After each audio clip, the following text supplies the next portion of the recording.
The good, the bad, and the odd. What a lovely day. Welcome to this episode of The Good, the Bad, and the Odd with your host Michael Sam. Today we are talking about Star Trek Generations and Star Trek First Contact and what we've been up to since last time. Hi Sam. Hey. Right, well, we've both been under the weather with colds, haven't we? We're in different parts of the world, certainly different parts of England anyway. We've both managed to get a cold at the same time, which is bizarre. I think the whole country's got a cold at the minute. It's that kind of thing. But, you know, life goes on. So, let's have a little trailer for another podcast and then pull up the comfy chair. Are you tired of film podcasts where the hosts exist in a constant, blissful state of agreement? I mean, the main characters are two of the dullest main characters I have ever encountered in any film. Well, you're in luck. Let me introduce you to Chinstroker and Punter. One is an ex-film student with a penchant for David Lynch and art cinema. The other is a man on the street.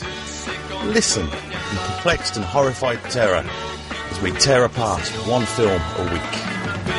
It just really It's not visually striking. No. Just getting confirmation. It's just that's the third time though. I mean, is this on? You can find us at csvsp.libsyn.com. So come and share the victory. If you could fuck any man in film, who would it be and why? My answer is Lance Henriksen. Oh! He wouldn't tell. He looks like somebody... he looks like somebody who can keep a secret. Get the comfy chair!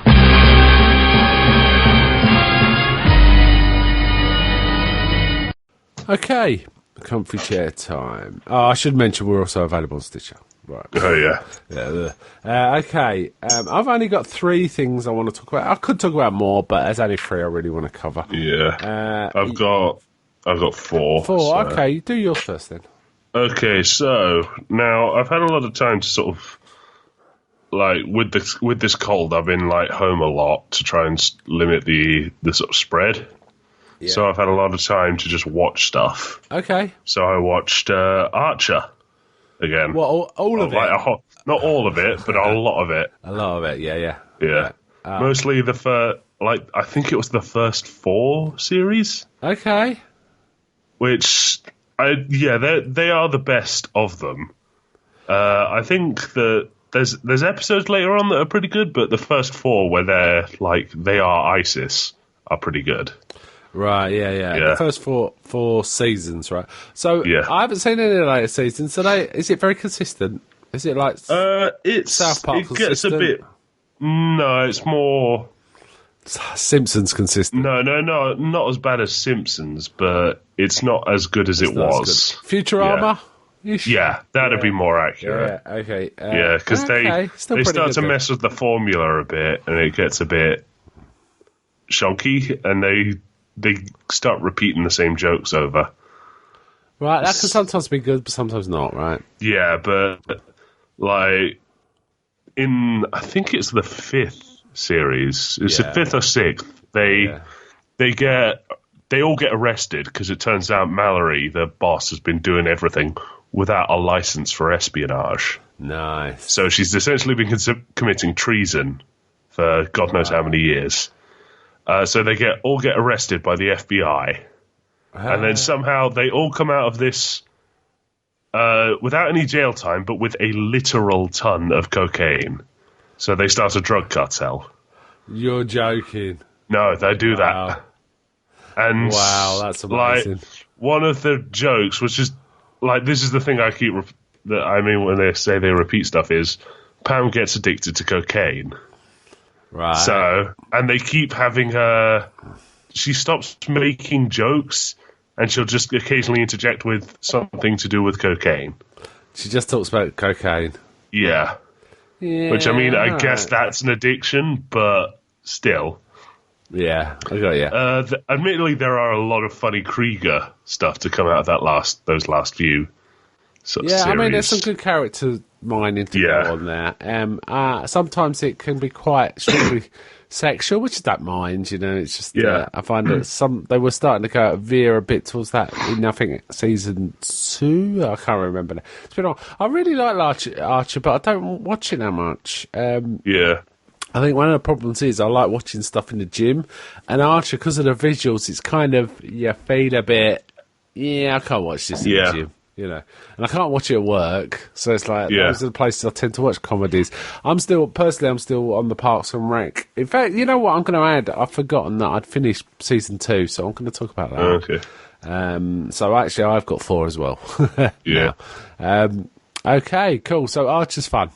Yeah, still fun. It's good. It's all on Netflix. Coming out with right? a new series. Yeah, all of it's on Netflix, and I think a new series is coming up. I think March, April time. Oh, okay, cool. Yeah. Well, the advert sets it up to be some sort of noir themed thing, because the last series ended with Archer dead, pretty much. Really? Yeah, but Krieger has had a lot of robot copies of people walking around that episode. So nice. Yeah. And I say Archer turned up dead. There's a couple of Archers were shown as dead bodies, one of which was definitely a robot, and we don't know about the other. So wow. Okay, all right. Okay, I'm going to talk about Parks and Rec. Not much to say really. It's fairly consistent. Season 2's going on. Ron Swanson's becoming a bit more of a character, which is always good. Yeah. Isn't that the series where Tammy gets introduced? Well, one of the Tammys. Tammy has been mentioned. Yes, she's been mentioned. She's a witch, and there's one point where they're arguing about. She acts all sweetness and light to Leslie Knope, and Leslie thinks, what's wrong with her? Why is Ron like this to her? And then at one point she obviously turns completely evil, and she says to Leslie Knope, "Would you rather be Eleanor Roosevelt or Cleopatra?" And just walks off. And Leslie Knope's looks shocked at the camera. Well, Eleanor Roosevelt, it's obvious, kind of thing. So that's funny. And Ron, just can't keep away from evil women, so that's kind of funny too. But there's one bit there were some lot of good scenes, but at one point, Ron wants his workshop to be verified as safe, and it's completely and utterly unsafe. And his friend Mark, comes to see us and says, "Look, Ron, I can't pass this." He goes, "It's my workshop. I make the rules. It's Ron Swanson rules." He goes, "No, sorry, it's got to be county rules." And he says, "Look, this is completely safe here." He says, "Ron, you've got a box of oily rags over there in an open basket sitting over a roaring open fire," which he has got, and stuff like that. And it gives Ron this massive rule book, right? And Ron says, "Yes, I'll treat this properly." With the respect, chucks it in the fire. No. He when Mark leaves, he puts it through a jigsaw. Cuts the book in half and just smiles at the camera. But then he realises he has to follow the rules. So he's trying to read this book that's been chopped in half. So obviously the page numbers are at the bottom. And he's trying to match. And there's stuff like that. There's goofy stuff like that. But yeah, it's good. Chris Pratt's good. I just think all the characters are really good. Tom, the Indian guy, he's very funny. Yeah. He's just so pathetic. Is that the series where... Oh, I can't remember. I think Ron tries to pull out one of his own teeth with he fakes pulling out one of his own teeth with a multi-tool. I don't remember that. He's like, no, they're sitting in a meeting, story. And he goes he's grunting and groaning in the corner, and they're like, "Ron, are you okay?" He goes, "Yeah, my tooth's sort of out of place though." And they're like, just carry on. Wow. They start up again. He starts grunting and groaning again. Yes, don't worry, I'll sort it out. And then pulls out his multi-tool, opens up the pliers. Wow. Sticks it right in the back of his mouth. He's such and pulls out a tooth. Wow. And then in the cutaways, he's like, "I had the tooth removed 2 days ago." But it's always fun to mess with people and show them you don't feel pain. Yeah, he thinks it's very important that employees see you can take an inordinate amount of pain. That's what there he goes. Plus, it's fun to see Tom faint. He's pans down, and the guy's just lying on the floor. Nice. There's plenty of that. I'm trying to think of some of the other things Ron. At one point, he finds out there's got to be massive cuts to cut the budget. It ends with all these budget cuts, and they say it's got to be 30 or 40%, and he just starts giggling to himself in the meetings. I said, are you laughing, Ron? He goes, no. He goes, can I have a request? When you make these cuts, can I be present when you tell people? And 2, can I bring Maples covered bacon?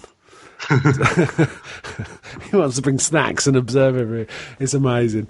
There's all this stuff going on, but it's pretty good. It does make me laugh. There's another one that makes me laugh where he comes in a Davy Crockett hat, just rocking a Davy Crockett hat, and Tom's going, man, Ron, that's a really great hat. Can I borrow it for the ladies? And Ron goes, sure. He gives Tom the hat. And basically we get a 5-minute scene of Tom in the corridor talking to these women, trying to use the hat as a way to introduce himself, and they're all like really blanking him because he's being weird, and he gets so desperate, he's saying things like, I've got an interesting hat, so I must be an interesting person, he's just so desperate. And in the end he goes, Ron, this hat's terrible, it just don't work. And Ron just puts it on, and just as he puts it on, a woman pops her head, sitting at his desk in his own office, a woman pops her head round the corner and says, oh, nice hat. And he goes, thanks, ma'am. Tom's just standing there. He doesn't say a word. It's awesome. He does make me laugh. I'm really enjoying it, so I'm going to carry on. I'm moving on to season 3 next, and I think it's on Amazon. It's certainly on one of the streaming things. Yeah. So it's on Amazon Prime. That's a lot of fun. Right, so back to you. Yeah. Okay. Now I've been reading this manga called Inuyashiki. I don't know what it translates to, but the main character's name is Yashiki, so I assume it's something to do with that. That's a good. Now, the premise of this is this old guy. He feels unappreciated at home because he's prematurely aged. Okay. He's 58 and he looks about 70. Right. And then he finds out he's got stomach cancer irreparably. What?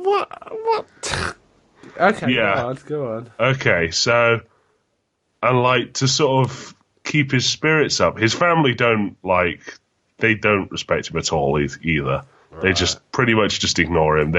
He can't really play with his younger son because of his premature aging, because it hurts him. Yeah. And it's fairly rough for him. So he gets a dog to keep me because he can't work. It's another big thing. Yeah. And one time he's out on a walk with this dog, and he goes and he sits up on this hill and he's like, "Why do I do what I do?"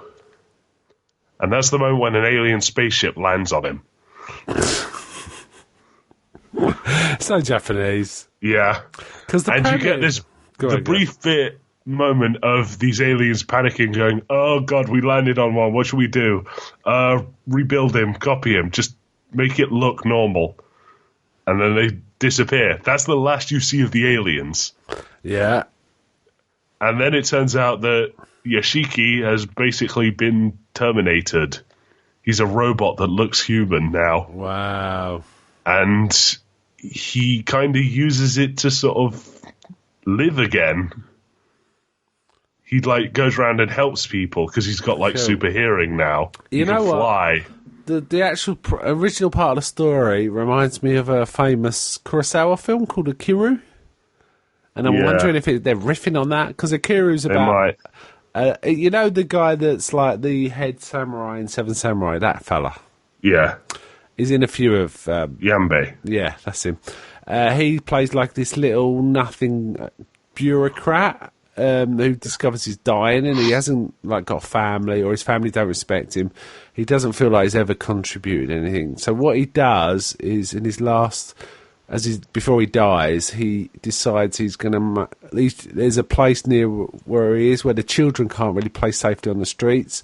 It's very dangerous, but they need to play outside. So he decides he wants to get a children's playground made. Right, and the bureaucracy's stopping him, but he's relentless. He's completely relentless. He keeps bothering people until they basically he gets it built. Yeah, and that's all he wants to do. He wants to provide a safe place for the children, and it sounds like that in typical Japanese style. They've taken that rather sweet drama you know, Yeah. and you know, good feel good story, and turned it into something completely mental. Which is, you gotta love the Japanese for stuff like that. They don't care, but do they? it kind of gets better. Really? Go on. Yeah, because it turns out there was another person that the alien ship landed on. Right. And they're a robot too. Right. But this teenage kid is a complete psychopath. Wow. Whereas Yoshiki kind of uses it to, he uses it to be more human almost. Yeah. He goes around and helps people. He's basically a superhero. This other kid becomes the Terminator. He just goes around and starts killing people with it. He literally just walks into their houses, points a finger gun at them, says bang, and they die. Wow, this sounds kind of awesome. Is it fun? Is it like... tell me something it's like. Is it like One Punch Man, or is it like grim? It can get fairly grim, because, like I say, that whole opening bit is two chapters of it. Okay. It's fairly depressing for a lot, and a lot of it is there is a lot of tears throughout it because Yoshiki's so overjoyed that he can do stuff again. Yeah. And he starts helping homeless people that are being beaten up by delinquents and that sort of thing. Yeah. And he's just he's giddy with joy that he can do stuff again. Yeah. Wow. Yeah. Sounds cool. It's fun, it's kind of sweet, and it's fairly grim at the same time. Yeah. Is it on Netflix or something? Or? No, it's a manga. Though, from what Wikipedia says, it's going to be an anime. Sorry, I misunderstood you. I thought it was on anime, so it's a manga. Oh, cool. No, it's a manga. Sounds like it could be a pretty good anime. Yeah. Got all the elements, right. For any manga fans listening, it's written by the same guy he's done a famous one called Gantz. It's Hiroya Oku. Oh, okay. Cool. Yeah, I know Gantz is kind of famous, so... Right. My next one, I have to tell you, my later ones are probably going to be quicker, so I'll just do the slightly longer one. Yeah. My next one is a game. Got a new game, card game. In fact, I've got two of them already, called Flux. F-L-U-X-X. Heard of this one? Yeah. You've seen the boxes, right? Ever played it or seen it played? I've not. I've not seen anything about it. I just know that it's a thing. Yeah, it's a super duper easy card game, relatively easy card game. The principle is everyone starts with 3 cards, and then you follow the basic rules. And the basic rules are you draw one and you play one, and that's the basic rules. And at some point, all the cards are different things. Like one's a special action, and one's a certain character, which they call a goal, and you can. A keeper. Sorry, it's called a keeper. And your action can be. Your play might be to put down a keeper, so it's in front of you, so everyone knows what keepers you got. And the end of the game, it might be another card, might be a goal, and the goal is have this keeper 1 and keeper 2, right? So it's kind of a basic, simple principle. But what happens is the rules of the game change based on what people play. So you might have a card that says, right, now we don't draw 1, we draw 5. Okay. And then the next one might be, we don't play 1, we play everything. And then it gets really mad. Okay. Because you're drawing all your cards and you're forced to play them, which is often... This sounds kind of like a card-only version of, Munchkin, where you just stack stuff. It possibly is. It's slightly different from that. And there's several variants, lots of different variants, in fact. Yeah, I know. That's the other thing that makes it similar to Munchkin, is, there's a version of it for everything. Yeah. And we've got... the first one I got was called Star Flux, because I heard that was one of the best ones. And also there's a tabletop video on YouTube of Will Wheaton talking about Star Flux. So it gave me an idea, and that's one of the more complex versions, in fact, but it's rated one of the highest ones as well, so that's why I got it. And then I bought one which I knew was a more simple version that looked kind of fun. which is Cartoon Network Flux. Oh, okay. So you're getting Johnny Bravo and the Powerpuff Girls and stuff like that. Yeah, So I was just about to ask, like, is it like modern Cartoon Network stuff, or is it like Johnny Bravo? No, and Bits classic Labs? Cartoon Network stuff. Ah, that's cool. And there's all sorts of others. There's a Monty Python one, for example. There's a Cthulhu that's one. brilliant. There's a Pyro one. There's a Zombie one, and so on. There's an Oz one, Wizard of Oz one. Yeah. So there's all these variants, but we got 2 of them, and it's a lot of fun, and they're very fast. Some games are really quick, because if you happen to get the right cards early, you're going to win. Most games somewhere between 5 and 20 minutes, and it's very fun. There's a lot of chance involved, so pretty much anyone can win, because you might be all primed to win, and someone changes the goal. You know, their play might be, the goal's different, so it's like, can't win now.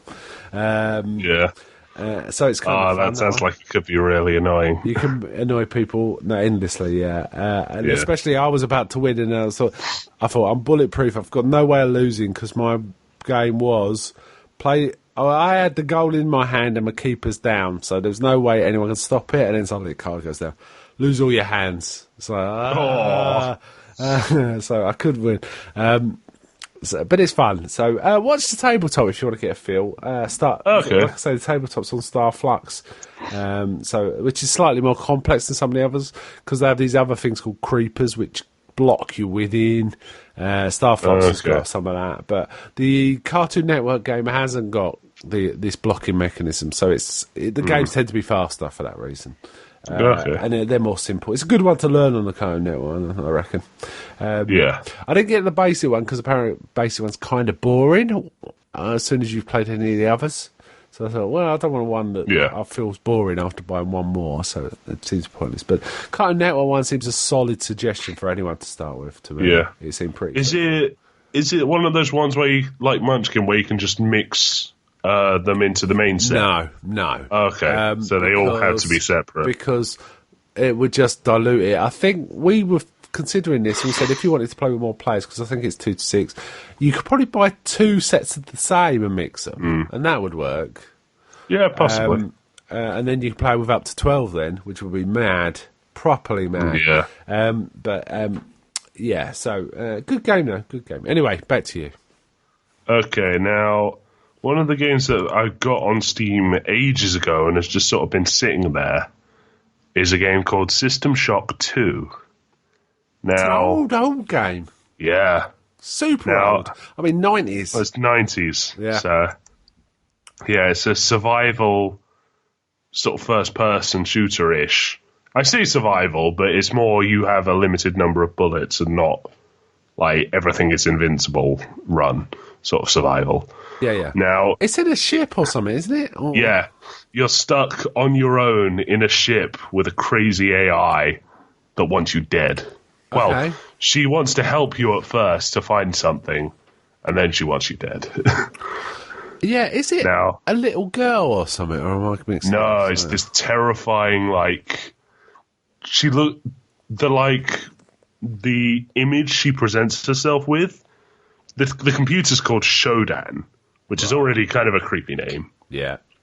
But the face that she, like, puts on monitors looks like something Geiger would draw. Wow. So, and she is completely demented. Like, you can find information about her that's like, oh, we turned her on, and like in 0.2 seconds, she decided she was better than everyone. So she tried to access like poison gas canisters and poison everyone on the planet. So they locked her in a ship and just sent it off. Okay. And you wake up on this ship, and she's like, she has lines like, hang on a sec, I've got one here. It's like, look at you, hacker, a pathetic creature of meat and bone, panting and sweating as you run through my corridors. How can you challenge a perfect, immortal machine? All right, it's like, oof. Probably mental, right? She is completely bonkers, and she's trying to make machine-human hybrids so she can become biological. Right. Essentially, and at the end she does, so... Yeah. Okay, that's cool. Yeah. Unfortunately there was never a System Shock 3, so we could never see what came of that, so... Yeah. I think I may have played this, but it was a long time. It might have been one of those games I actually bought and never Yeah. played. I've got a feeling. I've got a feeling he used to run as a DOS. That's how old it is. Yeah. Um, Yeah. It does okay. boot up DOSBox. Whoa. So- Okay. Pretty old then. I've got a few games to do that, actually. Okay, So- okay. My next one is a film we both watched. I know we watched it, and I just felt in the mood to watch it again, and I'm glad I did watch it again. It's the Three Stooges, the Farrelly Brothers Three Stooges. We did it in the podcast, didn't we? Did we do it Yeah. in the podcast? Yeah. That's how we watched it man, for the it podcast. stayed funny. The one bit that made me laugh the most, and I was a bit wary about doing it because I've had a terrible cough. I was thinking, well, if I watch a film that just makes me laugh, it's going to be awful. But my cough had eased off enough, and it was kind of the acid test, and I did laugh my head off, but I didn't get into too much coughing. There's one bit where it's ridiculous, but they're at like a fancy swanky do, and they're fighting with the animals that people are eating, like octopuses and stuff, and a lobster, a lobster. They get hold of a lobster and do stuff with like that. And Mo gets cross and puts the lobster down Larry's trousers, and Larry hits like a high C, just holds it for about 10 seconds, and then while everyone just watches, going, oh, and it's ridiculous, but I couldn't help but laugh. And I got Sophia Vergara's in it; she's pretty good. And I hadn't watched Modern Family when I saw this, so the first time, so I wasn't, I didn't know her at all. So she did all right. I mean, she's not a great actress, but she was pretty fun. Yeah. And they were just doing goofy things, Yeah. My favourite part of that is the whole first act. Because it's broken up into three episodes. Acts. First, it starts with them as kids, and the children versions of them are pretty funny too. Yeah. And then they're trying to work on a bell. Yeah, the bell bit's what I'm talking about. Yeah. Where they're there's a whole string of stuff where they accidentally put a hammerhead into a bucket of water that's nearby. Yeah. Well, and for some reason there's a fire hydrant somewhere nearby. Right in the middle of the grass, yeah. And they accidentally knock, I think it's Larry David, off of who's a nun. Off of a ladder. Sister, get this, her name, Sister Mary Mengele, not Magdalene, but Mengele. Who's the Nazi angel of death. Right? Wow. What do I know? And then it becomes this whole thing where they drop a bell off the roof. It hits Sister Mary Mengele, and they just look up and go, "Who's that, sister?" And he goes, "I don't know," but the face rings a bell. Nice, awesome. Yeah, they remove it because Mo sticks 2 donuts into Curly's ears. Yeah, and he says, "Oh, how am I going to get that?" And Larry goes, "I got a donut remover." And he said, "What do you mean?" Yeah. And he goes, "Look," and they got a sign with a pin at the top of the building that says, "Do not remove." And he says, "Donut remove." Pulls the pin out, and then it's the nun in the face. Wow. There's lots of that. They're just goofy, and it's fun. What makes me laugh is it keeps transitioning through time, 10 years and 20 years, but all the nuns look exactly the same. Yeah. Whatever period it is, it's kind of fun. Except they now have eye patches and stuff. Yeah, there's a bit of that. It's funny that one of the nuns actually appears in a scanty swimming costume at the end, and they look confused there. She's that's I think it was Kate Upton. I think it was Kate Upton, and it's amazing. Yeah. The whole Jersey, I remember when we first saw it, there's a whole section where Mo goes into the Jersey Shore. Yeah. And I remember thinking when we watched it, oh man, this is not going to age well. You know what? It still works fine. Yeah. Because we still got stupid reality TV shows on, so as long as that happens, we'll understand it. And it's kind of funny watching him slap around these idiots as well. Yeah. The bit where it's you want some gummy worms? Gummy worms, and they're only if they're dripped in vodka. He just gets annoyed and starts spraying them with vodka. Yeah, they're just annoying people. And there's one point he makes one of them hold their arms up, and he rips out their arm hair. Yeah. And then one of the girls goes, "You can't do that to me." So he goes, "Oh no!" And he pulls out a nose hair. Yeah. It's properly goofy. It's really well done. They do definitely channel the. There's so many moments in it that I think are I'm almost certain are improvised. There's like a bit where they're dealing with the Jersey Shore kids, and like one of them has a Guinness hat on, and the guy playing Mo just turns to her and goes, "Look, just because your hat says genius doesn't mean you are one." Awesome, it's just like awesome joke. There's lots like that. It was. I think it's quite an underrated comedy. Actually, I think it's really fun. yeah, And I was just in the mood. yeah. So, back to you. Okay, now another thing I've been playing is Star Wars Republic Commando. Yeah. Now this is that an old one, or is it reasonably new? It was shortly after Episode 3, I think. Right. Okay. Yeah. Pretty old then. So it's like 2007-ish, so about 10 years old now. 10 years old, yeah. And it follows the adventures of Commando Unit 038 as they slowly sort of turn the tide in the Clone War. Is You this start an off MMO, or am I dreaming? No. It's a first-person shooter. Okay. And it's you and a squad of clones going behind enemy lines and doing all sorts of like assassination missions. Right. And like taking back Star Destroyers from Trandoshan slavers and causing like I can never remember what they're called. The Confederacy.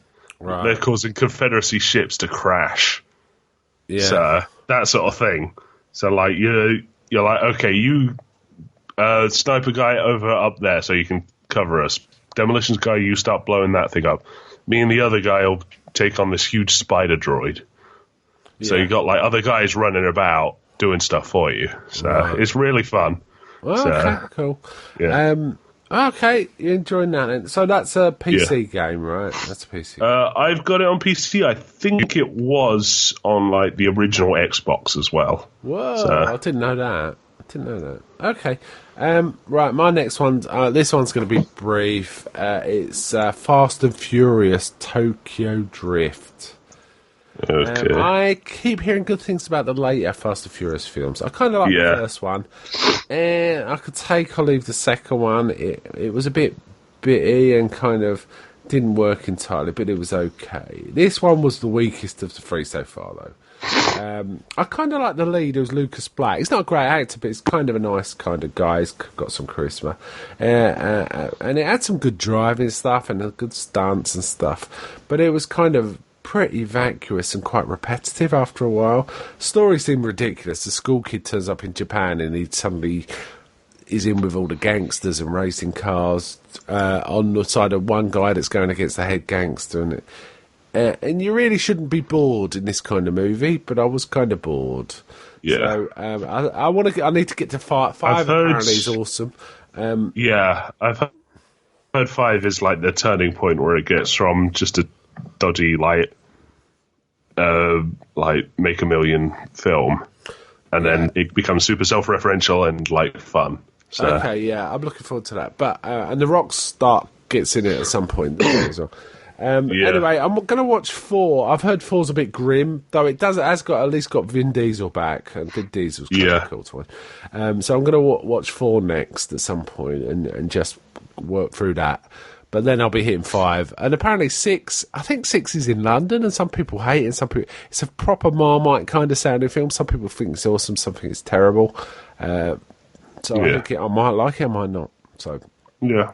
But I might get to 4 by the next time I record, but I might not. I'm not in a rush to get through this series or anything. If I've got a spare couple of hours, I'll probably watch one of these, that's all. Right, that's my 4. Got any more? Nah, that was... Okay, I've done mine. all right, well, let's get on with it. Get on with it. Yes, get on with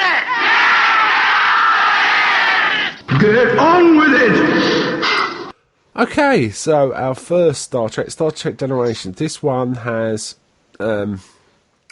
Kirk and Picard teaming up, right? Because it starts. Yeah. It starts with this whole section on with Kirk going to see Cameron from Ferris Bueller's Day Off. Yeah, that was weird. The pilot in. And he's a terrible starship captain. It just looks like he's going to cry, right? Yeah, he always at all times he looks like on the verge of tears. Do you want to take this one for a bit and just tell us what happens? Okay, so the opening is like it's Kirk, Scotty, and Chekhov going to see. I think it's the Enterprise B off on like its maiden voyage. They're basically doing a propaganda run. Yeah, So- they're honouring Kirk and that, and we see Sulu's daughter, right? Yeah, because Sulu himself didn't want to be in the film. So Yeah, I've read a bit about this. They actually wanted DeForest Kelley and Leonard Nimoy there for these. Yeah. But they read the script and they thought, no, I'm not doing that, you know. And both of them felt that their number 6 was a pretty good send-off for their characters.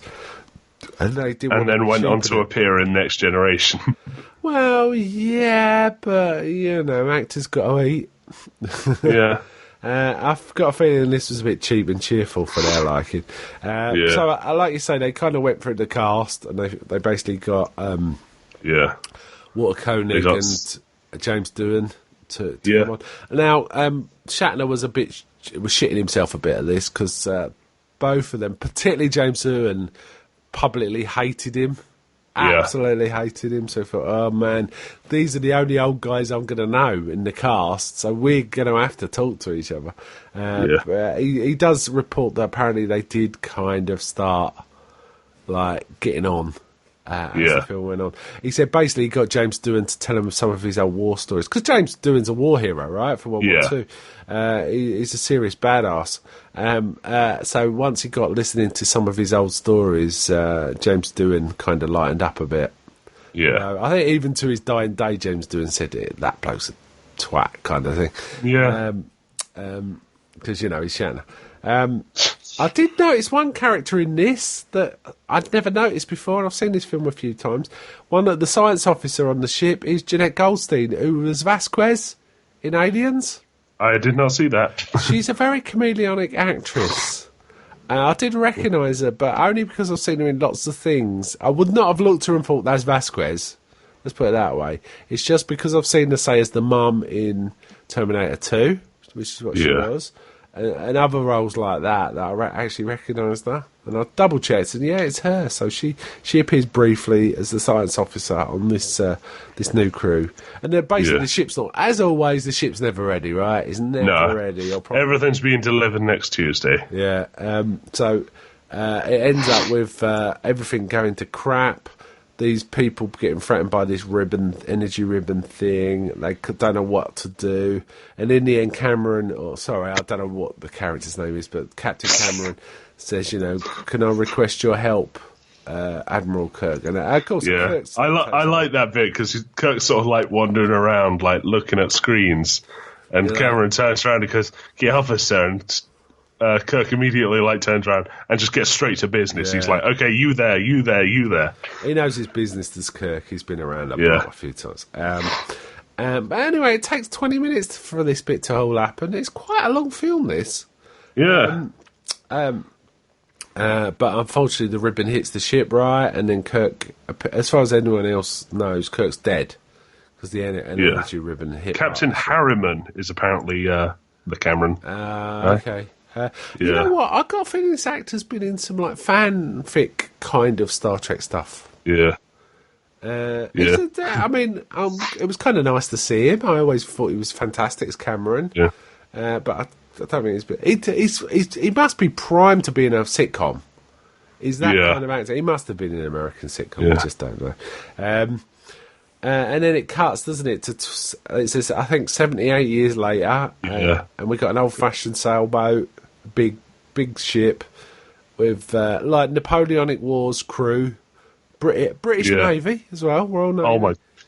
Okay, so hang on a sec. I went onto the Star Trek wiki called Memory Alpha. Yeah, go on. It's like famously accurate. Yeah. And I looked up this. I went on there to find out the character's name. The character had a wife named Sloane, a son named Ferris. Nice. They live in Chicago and have an interest in 20th century Italian sports cars. Nice. Great. Classic backstory. Right, okay.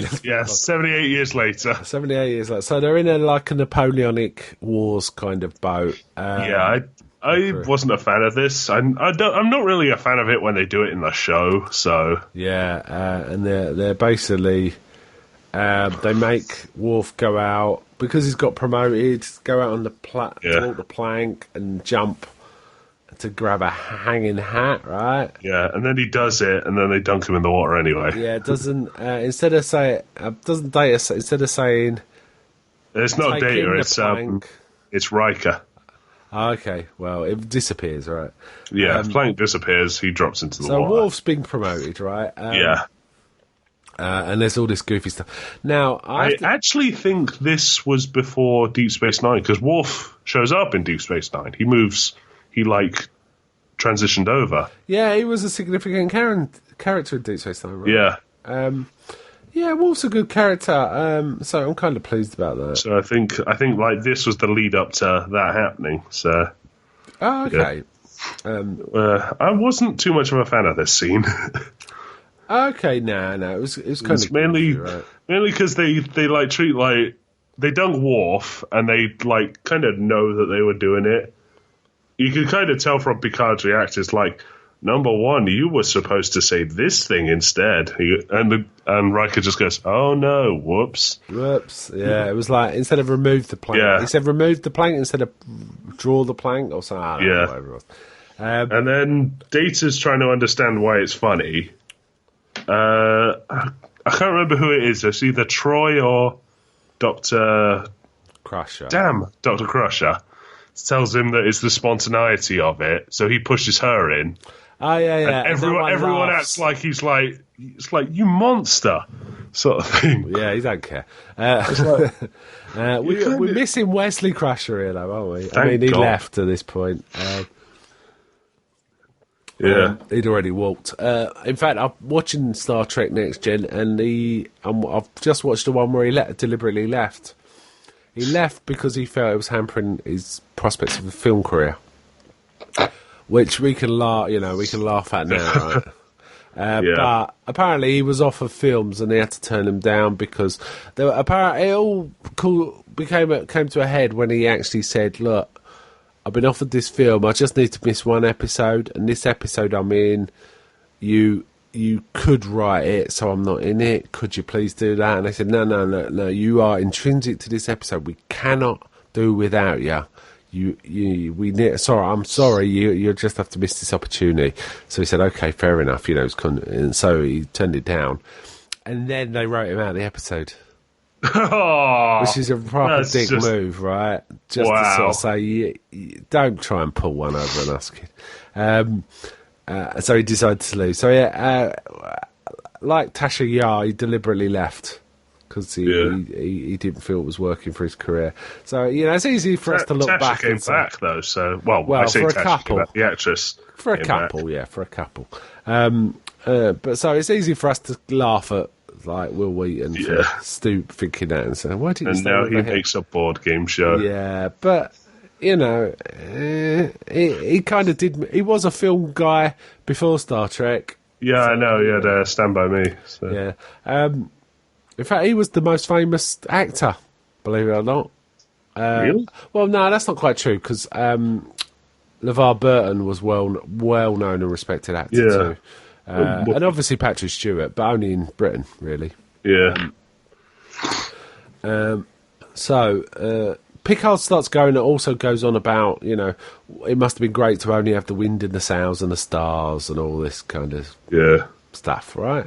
And then they I should have said when they were at the base earlier, 78 years earlier. Sorry, not the base, the ribbon thing. Yeah, they said. They saved a couple of ships. Yeah, it wasn't Guinan on one and Soren on one. Guinan and Soren were on one of them. Because they were only able to save, I think it's 50 people from one. 300 or something, right? Yeah, something like that. They did save some people, right? Yeah. Kirk saved some people. And then I've got some notes here. They find a smashed up base, it says. I mean, I'm having really trouble remembering this movie. It wasn't it has a whole bit about Picard. He discovers that he's basically the last of his family because his brother and his nephew and his brother's wife have died base. For some result. for something. Yeah. And they get called out to investigate a science research not a satellite, like a space base. That's been all wrecked, right? It's been wrecked. Yeah, it got attacked by the Romulans, I believe. So. Yeah, they think it's the Romulans. Yeah. And they find Dr. Soren, Malcolm McDowell. Yeah. For some reason, Data decides to put his emotion chip in. Because he's getting things wrong about pushing Miss Dr. Crusher into water, right? Yeah. Or something. It's a stupid reason to get him to put the emotion chip in. Yeah, and the emotion chip thing doesn't work much for me in this film. It works better in the next film. Yeah. Because it makes kind of sense. But in this one, it felt like Brent Spiner didn't really want to do it, and they needed, obviously, you need Data in it. So it's like, we'll give you some scenes where you do some emotional stuff. And he said, yeah, okay. But unfortunately, it feels a bit crowded, and I have that problem with the Kirk stuff too. I feel like that went on way too long just to butter up William Shatner. Yeah. They put in too much of his kind of, let's go do stuff with William Shatner. This seemed less like a Star Trek film and more like an overly long episode of Next Gen. And not a good one. Yeah. I agree. And I do remember, I actually went to see this at the cinema when it came out and being so angry when I came out because it was so bad. I've softened that view now, right? Yeah. I think it's better than I thought at the time, but I was really hating it. Yeah. While I was watching it, it was like, oh, what have they done? They've really wrecked this. So Picard's kind of distraught. Riker tries to talk to him about what's gone on, but he don't want to know. Data's got his chip in, and he goes and has a drink. That was one of the few scenes I liked because it was just goofy comedy. And he has a drink, and he goes, "Oh, I hate this drink. I hate it. It's vile. We've got to go to one another." He goes, "Yes, please. Yes, please." He's just pleased to get a response, right? Yeah. Soren then asks Picard that he needs to be somewhere to finish his work, and he comes up with a great line, which is "Time is a fire in which we burn." That line kind of comes back in this film. It's from a poem, actually, by I think Rossetti. It's a good line, though. "Time is a fire in which we burn." And don't we find out the Romulans have been doing some sort of super research into something? Yeah, they've been researching trilithium. And Soren was somehow involved, I think. Yeah. I'm not quite sure. No, the idea was, from what I gathered, Soren stole the trilithium research from the Romulans, did some work on it with the Federation scientists, then the Romulans attacked to try and get it back, and they didn't. Yeah. Okay. And then the Klingon ship that's cloaked nearby took them out, so... right, okay. Yeah, that's how it works out. Anyway, they go down... Does Data and Geordi go and investigate the base? Data and Geordi go have a look around. Data goofs about a bit because he's now got feelings. Yeah, and he starts laughing, doesn't he? He says, what are you laughing at? And he repeats a joke that was in Farpoint. The pilot episode, a joke that Geordi made that Data didn't get, and he's finally got it, and he's laughing. And then Data kind of has a fit. He can't stop laughing. He can't control his laughing. Is that right? Yeah. I'm trying to remember what brought it on. It is the thing from Farpoint, but then Soren shows up, and he's like, it's like Data gets scared, and because he's not used to emotions, he kind of freezes up. Yeah, completely. Soren just terrorizes him a bit, right? Yeah, Soren just starts shooting about. And then, of course, Geordi gets kidnapped. Picard is sitting around. Shouts. He's looking at pictures in a book first. Yeah. And then Soren's dealing with these dodgy Klingons, right? And then I think Picard works out that Soren was rescued when Kirk died. Yeah. And Guinan was also rescued at the same time. They put out like a check on him to see who it is, and it comes back that he was on this ship. And hang hang on a sec. Yeah, but My basically they find out Guinan was there, right? Or Guinan was also rescued. So Picard goes sees Guinan, or does Guinan come sees Picard? One or the other? No, he goes and sees Guinan. And she starts telling him all about the Nexus. Yeah. Which is like a place of pure joy where time stands still and you get everything you want and all. It's kind of heaven. This is where it's that. I remember this is where it gets really hokey, stupid. Right? This is the hokey stuff, right? It's like when you get there, you won't want to leave. Yeah, it sounds kind of ridiculous. Now, so Soren's got Geordie prisoner. Data's... Well, the Klingons have Geordie. Yeah. Then they rig up his visor with a mole, pretty much. Yeah. They got their own camera in there, right? Data's emotion chip, in the meantime, won't come out again. It's fused. Yeah. Okay. The crew figure out about the ribbon, right? Yeah. Well, Data and Picard figure out about the ribbon after they have a brief discussion on emotions. Yeah. Data has to be shut down until. Oh yeah, that was pretty good. I kind of like that. Yeah. I thought that was a decent scene. And it's like, deal with it, Data. Yeah. Good job.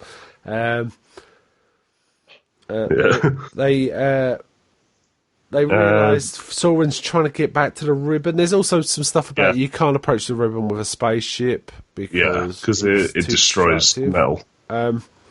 Soren's been blowing up suns to redirect this thing through a planet, basically. Yeah. So, okay, we get this stuff about Data. He doesn't just want to be taken off work, does he? He wants to be deactivated. He wants to be shut down. Yeah.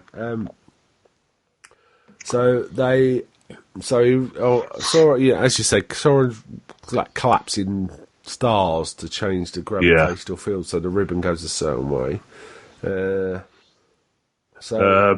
That'll kill everything in the system. So now it's weird.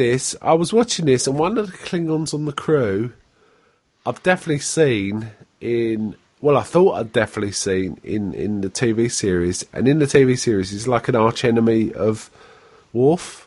He's like shamed Worf's family. He's behind all this, and there's a whole plot. I know the sisters are in the TV show, right? But you know what? I looked through the cast of this film and I couldn't find the guy I thought it was. So I don't know.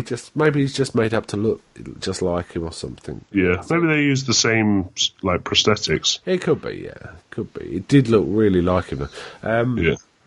Now Soren's got to deal with the Klingons for their stuff, and they say, "Well, we want our stuff," and he says, "You're not getting it until I get to the service, right?" It's something like that. They want to use trilithium as a bomb, which Soren's kind of been doing to blow up the stars.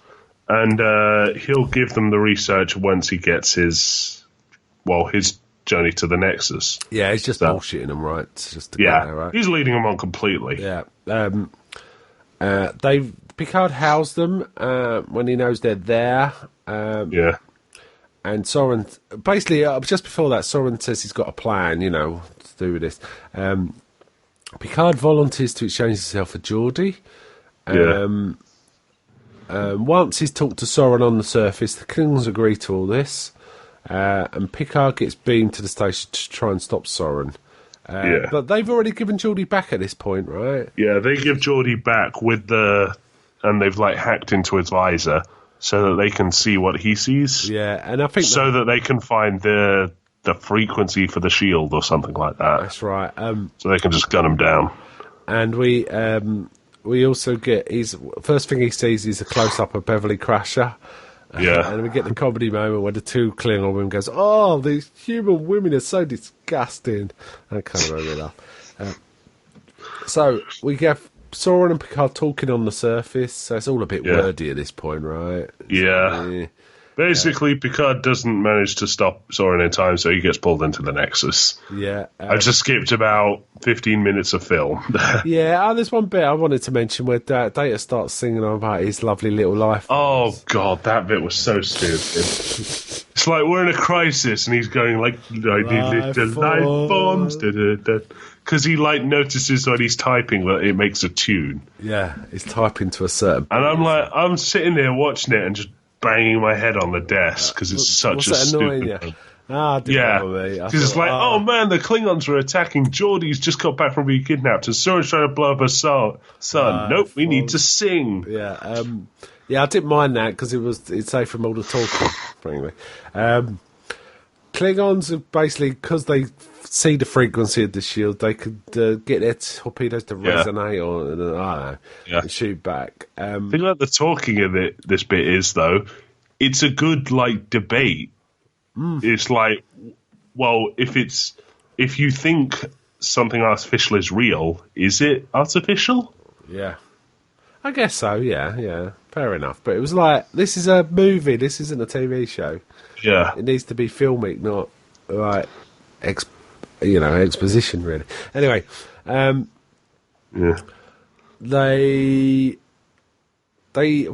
happens? They have to.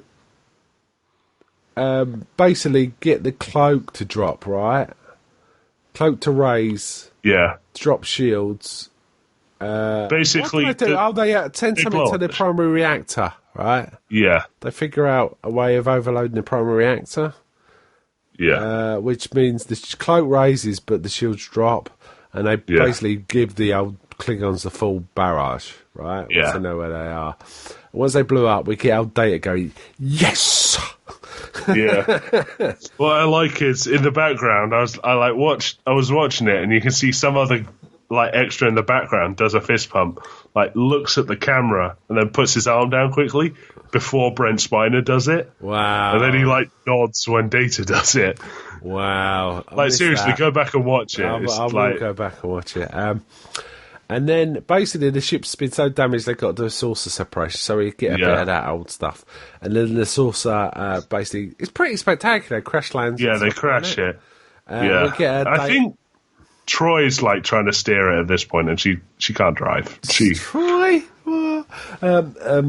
And we get Data say, "Oh shit!" when they're about meanwhile, Picard's trying to get to Soren, and he finds a little hole in the rocks, right? Yeah.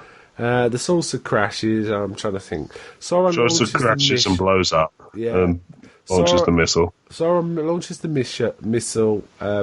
Redirects the wave, and it comes across the planet, pulling Soren and Picard into the Nexus. Yeah, and do we see the saucer blow up at this point? Because that's amazing. Yeah.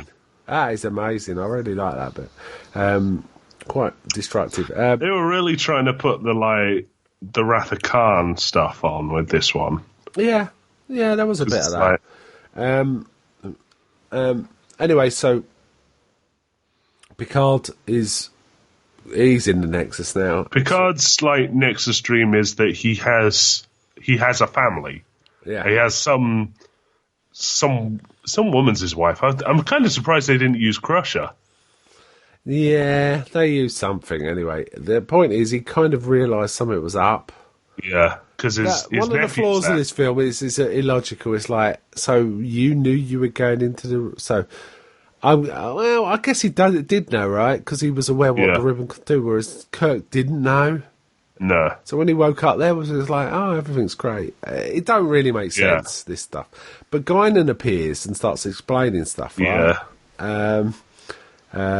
So Picard decides he has to go find Kirk. Yeah, and he needs help, so he wants a 60-year-old to come and help him. Yeah, so we have Kirk chopping wood. It's basically everything William Shatner likes doing. Yeah, right?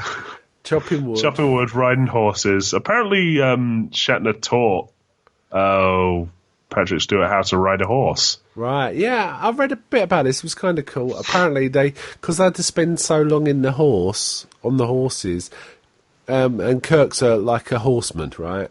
So he knows he's got a few tricks, and he basically come up with a trick to stop him and certainly Stewart, who's not used to horse riding, ways to avoid chafing because they would be spending so much time in a hot location on horses.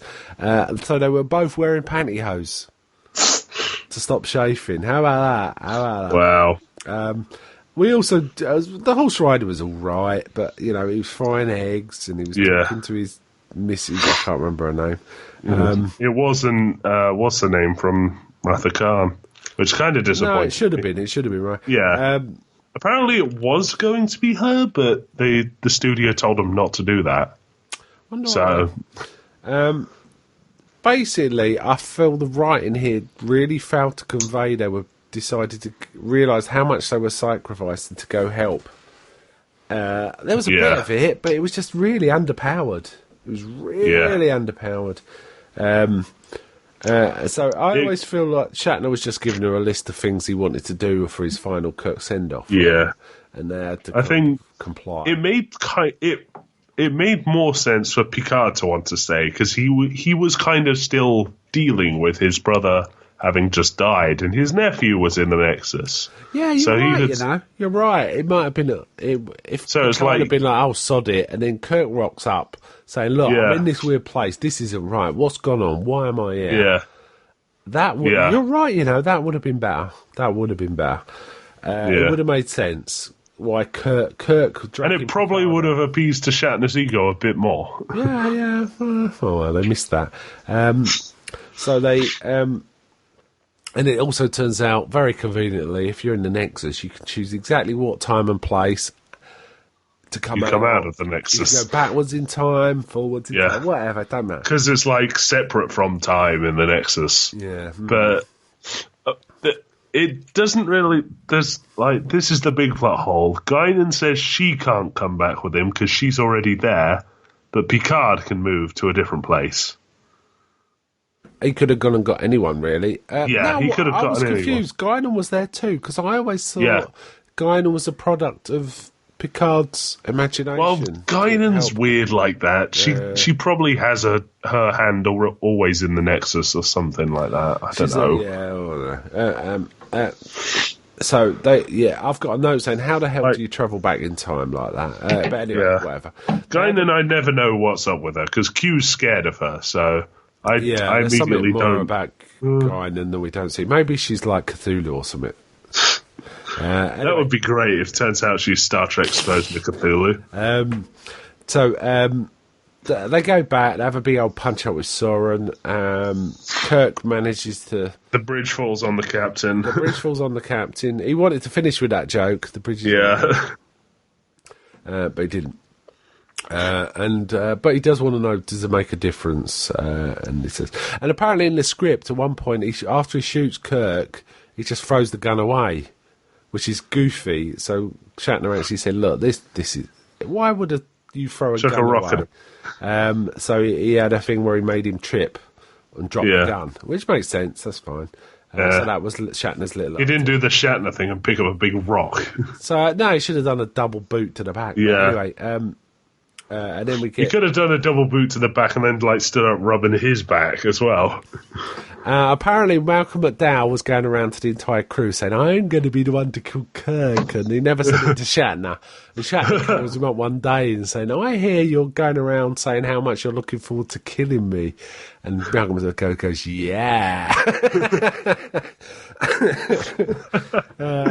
He don't care. That sounds like a very Malcolm McDowell thing to do.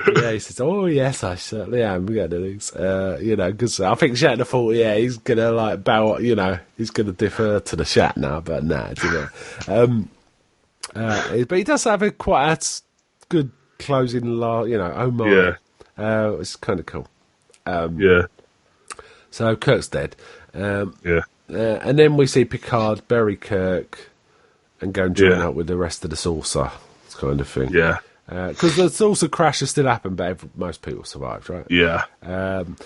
Data says he thinks he can control his emotions, and then he finds Spock and cries. Yeah, fine.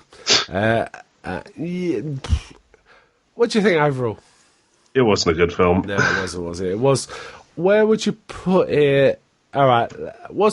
So far, I think we're kind of mostly agreed on this. We both think Khan's the best one, right? What's your favourite one after that? Probably 6. 6 is very solid. Yeah. Then it's 6, so it'll be 2. I'm a big fan of 3, actually. 4. Yeah, after 4 it'd be 3. So I mean, my order's not quite the same, but those are the high ones for me too. Yeah, the 5 is a weak one. Yeah, and then probably the worst is most. 5 is pretty weak. So where'd you put this? I'd put Generations Below 5. But not as bad as Motion Picture. No, none of these films could be as bad as Motion Picture. I'm not sure, I think this might be worse. It's really close for me. I think that, what would you give this out of 10 then? Let's put it up. I'd give it a 5, actually. Yeah, I'll give it a 5. Yeah. Okay, let's have a little break and get on to First Contact. Okay. Okay, next one, Star Trek First Contact. The first properly clean, new next-gen movie. Come out in 1996. It was directed by Jonathan Frakes. Riker directed this one. So in the kind of tradition of Star Trek, it was... The number one makes the good first film. The first good film. Yeah. This is where we move away from Generations. I had a feeling... I just got to tell you that the book I've read by Shatner, the movie Memories, ends with an epilogue where he says that they've just contacted him about something Star Trek-y involving the shoot of Generations, and he was saying, who knows, in the world of Star Trek anything can happen. And I think he was hoping something would happen, like Kirk could come back to life, but that didn't happen, right? That didn't happen. I think there was... I'm going to go out on a limb and say there was probably a whole load of books where it's like Kirk came back. Or Kirk got cloned. Something like that. But this is just not a Kirk. Or some holodeck version of Kirk got loose or something like that. Yeah. I think did I mention in our one? There was this whole thing about, there was an idea of having like the Adventures at Star, the Academy, being told as a story by the old guys, which got binned. Which obviously kind of precipitated eventually into 2009 Star Trek, but we'll get to that. Anyway, let's go on about this. Now, so this was properly next gen, right? The writers were next gen, alumni. Jonathan Frakes directed, and there was a few changes here and there, but essentially it was a next gen movie. So essentially, this is the Borg. Now, everyone loves the Borg, right? Yeah. They are rip-offs of the... I just got to make the point, they are rip-offs of the Cybermen, pretty much directly. But they are cool as well. And I kind of like that their aesthetic is always makes me think... I once saw a motorbike with a paint job that was half Borg, half alien. H.R. Geiger kind of design. Well, they have a similar sort of... and it really looks sweet, as we said. Yeah. So they got that kind of vibe, right? They got that organic, synthetic amalgam vibe. Which so in that way, they're cooler than the Cybermen, right? Yeah. So it was kind of cool. They're like a distilled Cybermen. Yeah, kind of. But they make more... It's just I just love the fact that they've been going. They drop the silly weaknesses and just taking their brains out, and then they replace it with awesome lack of emotion and tech and catchphrases. Yeah. What's your feeling on this one? I quite liked it. It's my first watch of this one, and it was pretty good. First watch? I didn't realise it was your first watch. Yeah, my first watch of First Contact. One of the things I really liked about it is they did manage to get all the characters pretty much at airtime. There wasn't too much data, and the emotion chip stuff worked way better in this. Right? Everyone had something to do. Yeah. I have to say, one of my favourite moments is right at the beginning where the Federation's fighting the Borg. Because basically, Picard... he's got a problem with the Borg, right? He's got a real problem with the Borg. And he gets ordered off into, like, the neutral zone or something, doesn't he? While the shit's... But they're all suffering. But he decides, bollocks to orders. We're going to fight, and everyone's with him, which is kind of cool. Yeah, and that's the thing. They send, like, a bunch of really small ships against the Borg cube. But we do... in the past, it's been shown that, like, 3 or 4 of the... same sort of ship that Enterprise is, same size at least, can just take out a Borg cube. Yeah. But the Enterprise rocks up. But we do get the USS Defiant there with Worf having his great moment. Yeah, that's Captain. That's what a was ship it? he gets in Deep Space Nine. I like. Oh, awesome! I like the. I can't remember the exact lines, but it's like, Captain, weapons offline, shields offline. Prepare for ramming speed. Yeah. What's great in this film. And doesn't he say, today's a good day to die? Yeah, something like that. Awesome Worf moment. I really enjoyed that bit. And then the Enterprise rocks up, and Picard, because he knows the Borg stuff, realises where they should be concentrating power, even though the systems can't detect that's a weak point or anything. And he manages to blow up the cube, but they obviously blow. You'd think you'd want Picard on like Borg strategy. Yeah, you think, but he's obviously got a psychological thing about the Borg, so maybe they detected that. The movie opens with a pretty cool nightmare where he becomes some Borg. cool nightmares and there's a bait and switch, isn't there? The old American Werewolf in London thing where you think he's woken up, but the dream's still going on. That was kind of cool. Yeah. And they spit out a little ball, don't they? A Borg sphere. Enterprise chases it, and it generates a tachyon field. And while they're in the field chasing it, they see that the Earth's changing, and they realise it's going for time travel, right? So they follow it down. Yeah. And then the Borg start sort of bombarding the area where the creator of Warp Drive first, Cochrane. Zefram Cochrane, which is kind of a cool thing. That makes perfect sense. It's logical sense. But they managed to take out the Borg ship, right? Yeah. Blow the crap But they get like seeded with Borg, I think. Yeah, I would have liked to have seen something in there to explain that, other than they just rock up. Like, I understand it adds a bit of tension, but if we'd have seen some of the debris floating towards the Enterprise and maybe hitting the hull, they could have done that without indicating anything got through, just to make it look cool. Do you know what I mean? Yeah. But it would have made a bit more sense. But it was fine. And I do like this idea of the Borgs being like a disease of the ship. Yeah, that was pretty cool. They're just taking over floors. Yeah, and it's when at one point Wolf says, deck so and so are now not non-operative, and the temperature's this, and like Picard says, that's the temperature of the Borg. You know, the Borg run the ships at. Then you know you're in trouble, right? And meanwhile, the crew are going kind of backwards and forwards, and go look for the guy, make sure he's most of the crew is like down on the ground. It's really Picard and Worf. Yeah, and we get a slightly cringy drunk scene with Troy. Yeah, that's a bit silly. And we also meet Lily. I think Lily's a great character, actually. Yeah, Lily was pretty good. As I say, I like the fact these new characters interacted quite well. You know, Zefram Cochrane and Lily interacted quite well with the crew. It was kind of cool. Yeah. So I really enjoyed this one. What did you think of the idea of the Borg Queen? The Borg Queen is kind of cool because it gives like a face to the mass.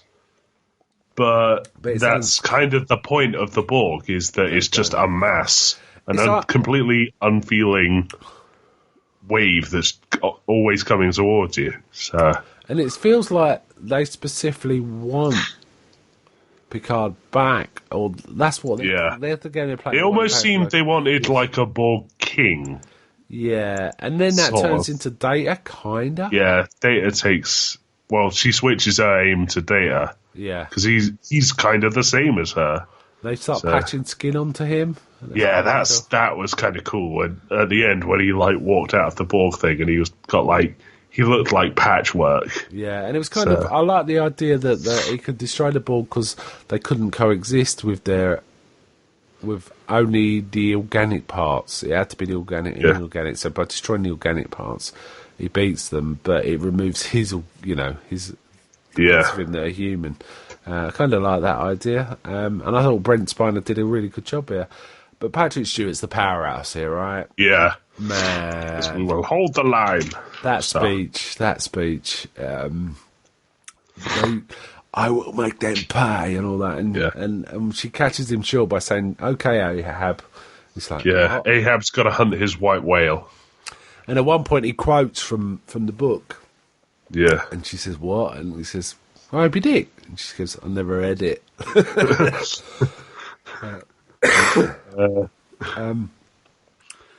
First Contact, it says, at the time, it was the highest grossing film on its opening weekend. Wow. How about that? I mean, that's been well superseded.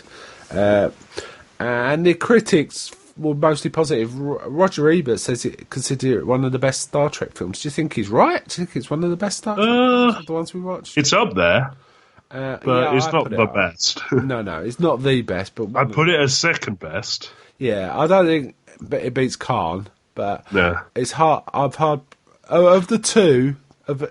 I mean, I really like 3 and 4. I particularly I like 3 a little more than 4. I just think of 2 to 4 as one big story. That's the problem. It's kind of hard to distinguish. But 2 is my favourite. But I think First Contact might be my second favourite Star Trek film. Yeah.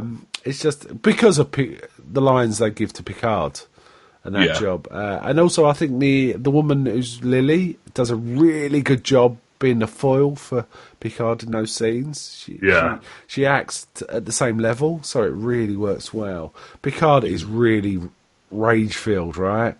And there's also the cool scene where he goes, I mean, it's a holodeck scene, so I know it's not your favourite, but he actually gets a Tommy gun out on a couple of Borg, which is good. Which is goofy. Well, that was a smart use of the holodeck, because he went and they hid, and the Borg couldn't really tell what was human and what was hologram. There's definitely 2 good uses of holodecks in cinema, and that is this one, and I hate to bring it up, but Jason X, where they do the holodeck at Camp Crystal. That's amazing. So, this is a very solid film. The makeup's good, the acting's good, the writing's good. Yeah. The whole stuff with the Klingons makes me laugh. I mean, some of the goofy stuff about Zefram Cochrane, drinking and listening to rock and roll and dancing like a dad dancing to it and stuff like that. And it's kind of cool that he used a nuke to be the ship, the vessel for doing warp drive. That was cool. And the Vulcans turning up, that's a really interesting. And it feeds into the Enterprise, the whole Enterprise series. And of course, we got the new Star Trek coming soon, haven't we? The new series. Discovery. Yeah, Star Trek Discovery, which I think is about, like... a sub-lieutenant, I think. Yeah. I think it's like... I think it's going to be the earliest... Oh, I thought it was going to be like the earliest, before Enterprise, even. No, Enterprise was the earliest. Nothing come before Enterprise. No, I thought Discovery was going to be set before Enterprise. Oh, no, I believe it's... Hold on, let me have a quick look. Between Picard and... between Kirk and Picard. This is going to be really boring while I look for this. It was a decade before the original Star Trek series. So only just before and it's the USS Discovery looking for new worlds and civilizations. Blah blah blah. Oh, that's coming out in May. Yeah. Oh, cool. And I know that one of the main characters is not like the captain. It's going to be a sub commander. It's Lieutenant Commander Rainsford. Yeah, and it's got some interesting actors here. Michelle Yeoh's in it as captain of the USS Shenzhou. So Chinese. Ooh, Doug Jones is going to be in it. Yeah, interesting. Wow. Doug Jones. He's that goofy guy that looks a bit like Sheldon Cooper, right?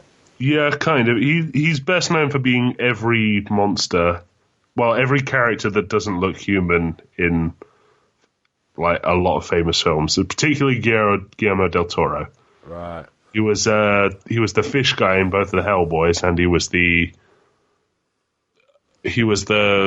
fawn and the weird monster in Pan's Labyrinth. Okay, cool.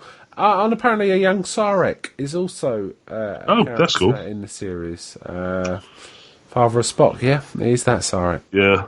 Yeah, some interesting stuff. James Frame. Yeah. Don't know him.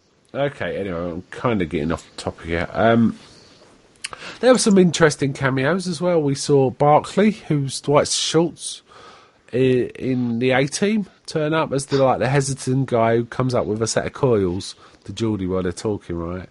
Barclay is this nervy character that appears now and again in the TV series. Yeah, I remember. Doesn't he, he has a whole holodeck thing. Yeah, and he has Riker turn up as like a midget. Oh yeah, that's when he starts. He basically lives a second life on the holodeck. Yeah, where Troy's like a princess and stuff. Yeah, where he's hitting on all the female Yeah, characters. that's right. Yeah, he's created this fantasy life. Yeah. He rocks up, and there's also like a hologram doctor who I think is a doctor on Voyager or something, for real. But he's a hologram. You know, did you notice the hologram doctor that diverts the Borg while the real doctor escapes? It's kind of proper Marvin. It's the computer. Yeah. It's just a personification of the computer. Yeah. And I kind of like Alice Cridge as the Borg Queen. Oh, she did a good job. And I like the plotting. I think it was a very tight plot. The only thing that was silly was that, like, when they all ended, because, right, let's emulate what the Borg did and travel back in time, travel forward. It's always, whenever they discover something amazing, like how to time travel, they never use it again. Yeah. It's like a major... Well, I assume, like, they tell Starfleet, and Starfleet just shuts that down completely. Yeah, whatever. I assume that's also why there's a ban on, like, Warp 10, because that's how you time travel. Oh, is there? I thought the ship's disintegrated or something.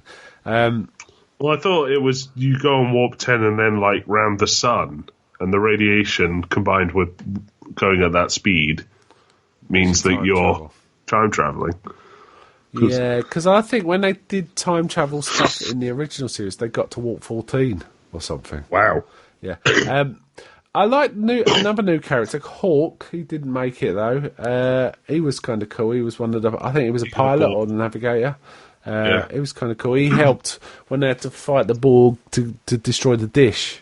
Because they were building a dish. That was great, because when it's floating off into space and Worf goes, resistance is futile, and shoots it. Yeah, resist this. There's also that good scene where Stewart calls Worf a coward, right? Yeah. And Worf says, if you were any other man, I'd kill you. He just goes, get off my bridge. Such a badass, isn't he? Yeah. Worf's a badass throughout this film. There's a bit where he punches, like, the whole, like, eye segment off a Borg. Oh, he does all sorts, doesn't he? Worf is pretty... He pulls a sword out of nowhere when they're doing space flight. A classic Klingon weapon, doesn't he? Out and starts chopping up Borg. Yeah, kind of cool. He even carries on when there's a leak in his spacesuit, right? He just holds his finger hand over it or something. Like, it'll take 45 seconds for this to depressurize, and he just puts his hand over it and carries on fighting. Yeah, pretty badass. I like this all the way through. I think good use of... Even Data's emotion chipped, it wasn't goofy. Yeah, because at any point, right? Yeah, the Borg Queen uses it as a way to get to him. Yeah, it makes perfect sense. That's smart. It's not like... don't have him sing at a console during a critical point. Yeah. have them like use it to mess with him. All right. Okay, I'll tell you what. We've kind of rated this compared to other series. What would you give this one out of 10? I'd give this an 8. I'll give it a 9. I really enjoyed it. But I wouldn't disagree with an 8. I think that's perfectly reasonable. Right, let's wind out there. This has been a longer one than I was expecting, to be honest. Yeah, hour and a half. Wow. Okay, so I think next time we're planning to just start on Clone Wars Season 3, some episodes from that. And at some point, we definitely will very soon return to the Star Trek franchise and finish off with... Not finish, but continue with the last 2 next-gen movies. Finish off the next-gen parts, I was going to say. And at some point, we're starting a Hammer series, aren't we? So we'll be doing that too. So we've got a few things in the fire. We have been talking about starting that for some time now. Yeah, but we're trying to clear the Star Trek one, so that's kind of getting in the way. But I wouldn't mind starting the Hammer one, but I'm also fine with finishing the Star Trek first. But there's no reason we can't do them in parallel either, you know. Okay then, so bye from me. Bye.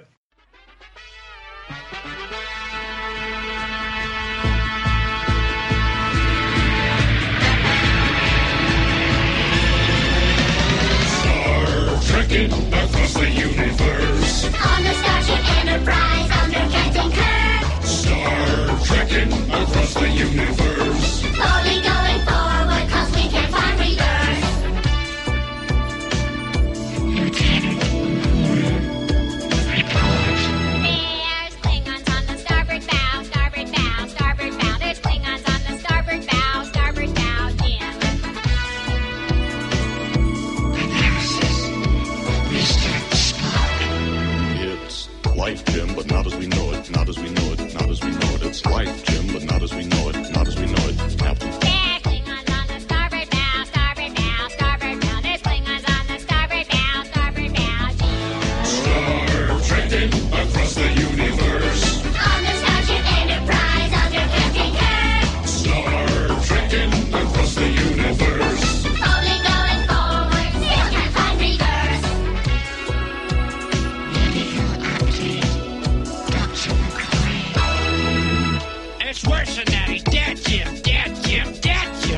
worse than that. He's dead, Jim. Dead, Jim. Dead. It's life, Jim, but not as we know it. Not as we know it. Not as we know it. It's life, Jim, but not as we know it. Not as we know it. Captain. There's Klingons on the starboard bow, starboard bow, starboard bow. There's Klingons on the starboard bow, Jim. Starship Captain James T.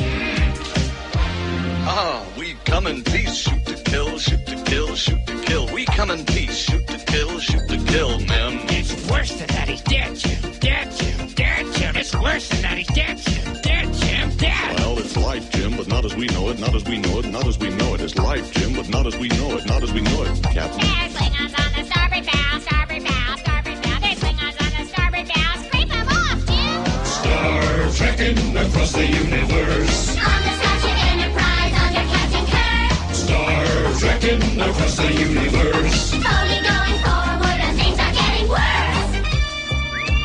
Engine room. It's just that.